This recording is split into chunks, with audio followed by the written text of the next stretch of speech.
એક તરફ વિકાસના દાવા, સ્માર્ટ સિટીની વાતો અને સાથે સાથે આયોજનના બનગા, આ તમામની વચ્ચે નગરપાલિકાની આર્થિક સ્થિતિ સામે ગંભીર સવાલો ઊભા થયા છે. રાજ્યની 152 જેટલી નગરપાલિકાઓ દેવાના બોજ હેઠળ દબાઈ રહી છે, કેમ કે પાણી પુરવઠા વિભાગના 148 કરોડ રૂપિયાના બિલ બાકી હોવાની વિગતો સપાટી પર આવી છે. કેમ કે છેલ્લે તો નેતાજીના અગડમ બગડમના કારણે જ આ સ્થિતિનું નિર્માણ થયું છે.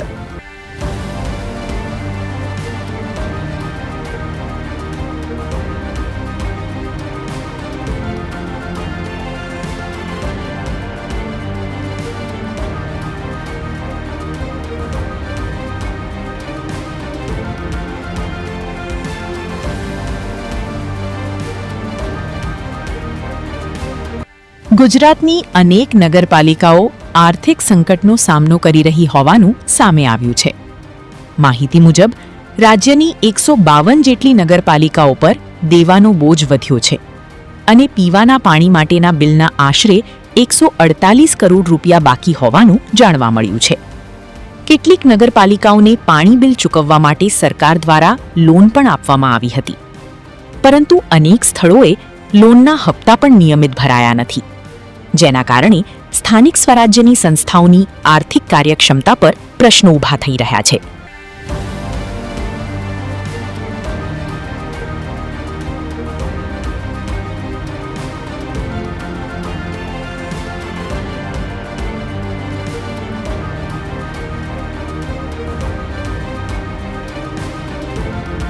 આર્થિક સંકટ વચ્ચે કેટલીક નગરપાલિકાઓના પાણી બિલના આંકડા પણ ચોંકાવનારા છે.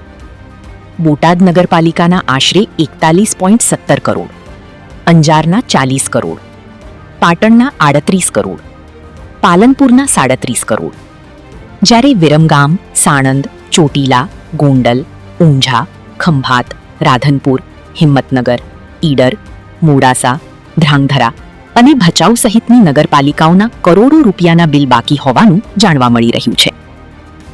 આર્થિક ભારણ વધતા સ્થાનિક સ્તરે રોડ, સ્ટ્રીટ લાઇટ, ગટર અને સફાઈ જેવી પાયાની સુવિધાઓ પર પણ અસર.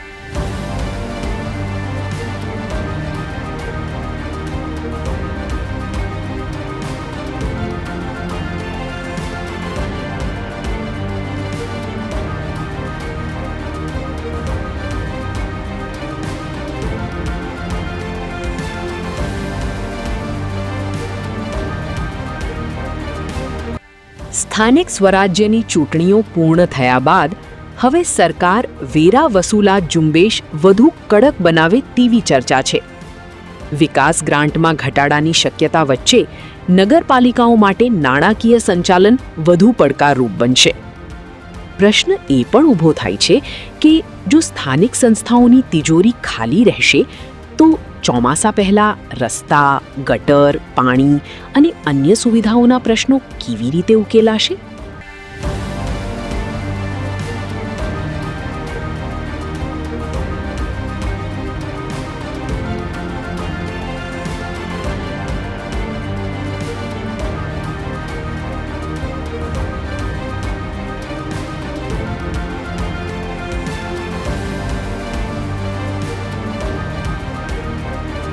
સ્થાનિક વિકાસના દાવો, સ્થાનિક સ્વરાજની સંસ્થાઓ વચ્ચે મનમેળ નથી. અત્યારે આર્થિક સ્થિતિ અને તેને લઈને તંગી અને સંકટ ઊભું થયું છે.